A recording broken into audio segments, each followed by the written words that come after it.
As the original dwellers of this ancient jungle, the Batwa were known as the keepers of the forest. The history of these small-statured people is long and rich. The Batwa survived by hunting small game using arrows or nets and gathering plants and fruit in the rainforest. Anthropologists estimated that the Batwa have existed in the equatorial forests of Africa for 60,000 years or more.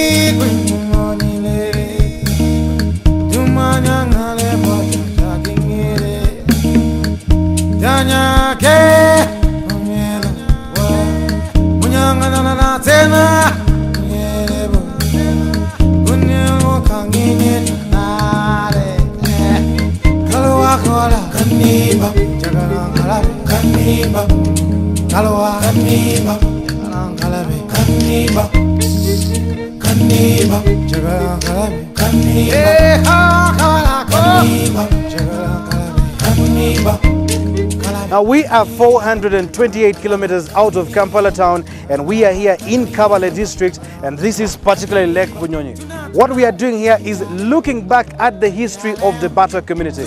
Statistics have it that they are at a population of just 3,000. That means they are at the verge of extinction. We need to find out why, what is their culture, what is their history, and where are they headed to.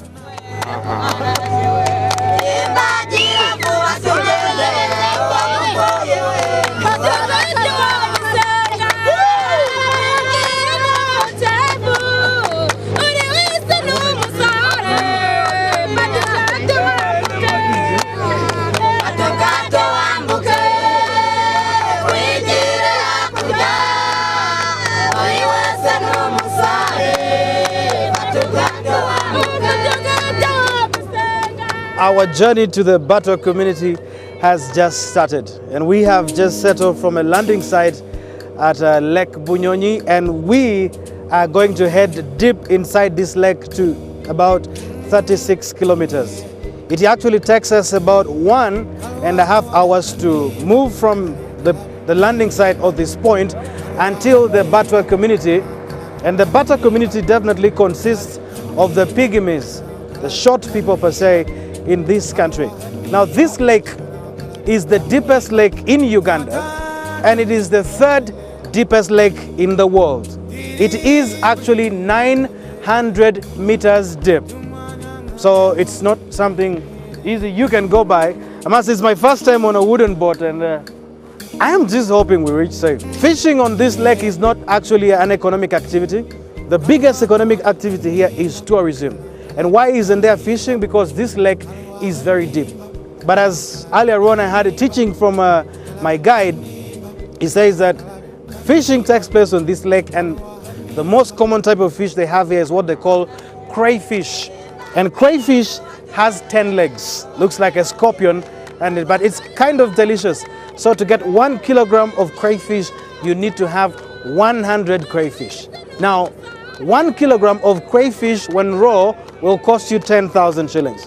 But when prepared and ready to be eaten, a plate of crayfish will cost you 6,000. And then we have very many people from different parts of the world coming here just to eat crayfish.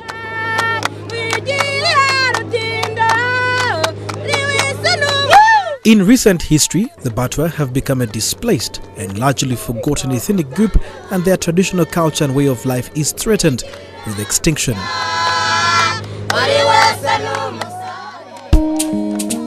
Okay, well, we just entered the Batwa territory, and as you can see, the road to this place is not one you want to get into right now, and just, of course, historically a nomadic forest-dwelling community of hunter-gatherers, the Batwa are widely acknowledged to have been the first human residents of the forest areas which stretch across much of what is now Uganda, Rwanda, Burundi and DRC. Those in Uganda live on the island in Lake Bunyonyi, which lies in southwestern Uganda between Kisoro and Kabale, close to the border with Rwanda. However, the journey to their home is an interesting one.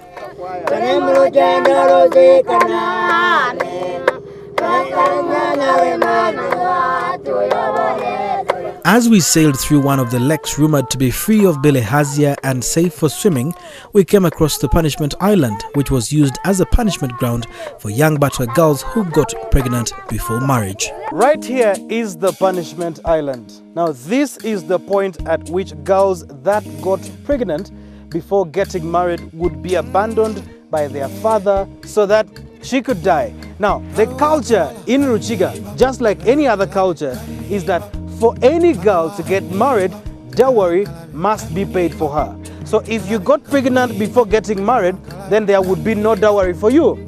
So that meant you were useless. So you had to be abandoned at this island.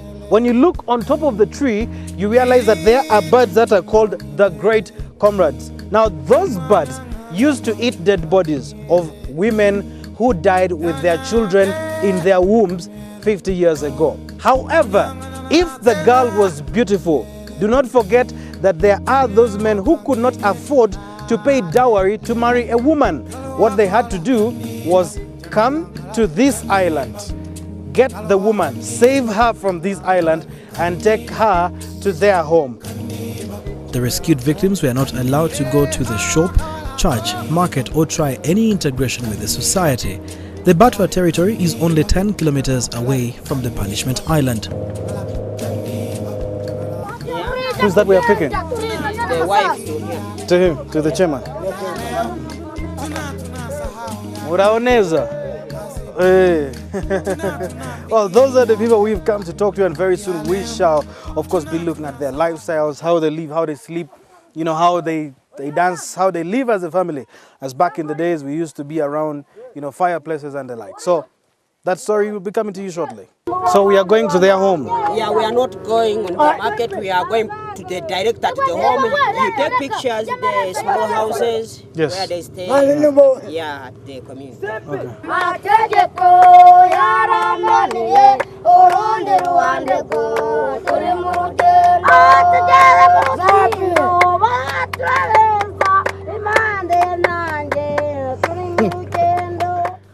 The Batwas speak a language called Lutwa, which is a mixture of Ruchiga and Runyarwanda. Their community first became fragmented as other ethnic groups populated their homelands, cutting back the forest to provide land for crops and livestock. But when the conservation areas were formally created in 1991 to protect the endangered mountain gorilla population and outlawing all human activity in the forest surrounding the Virunga Mountains, everything changed for the Ugandan Batwa people. After traveling on this boat actually for not even 1.5 hours, but roughly about 2 hours, a distance of 36 kilometers, we have finally reached the Batwa community. We have to climb until the top of the hill to be able to see their activities, what they do and what they believe in. The language that is spoken here is called Lutwa. It's a mixture of Ruchiga and Runyarwanda. Their population is quite small because in a village you find they are about 50. But how many villages do exist here? This is more difficult than the Namugongo pilgrimage.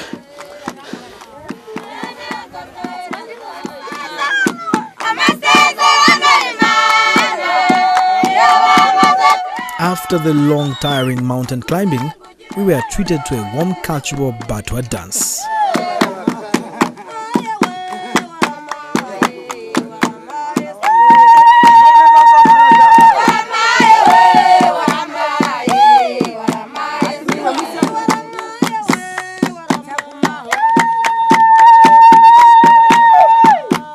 The series of the Batwa community continues tomorrow with explaining their lifestyle.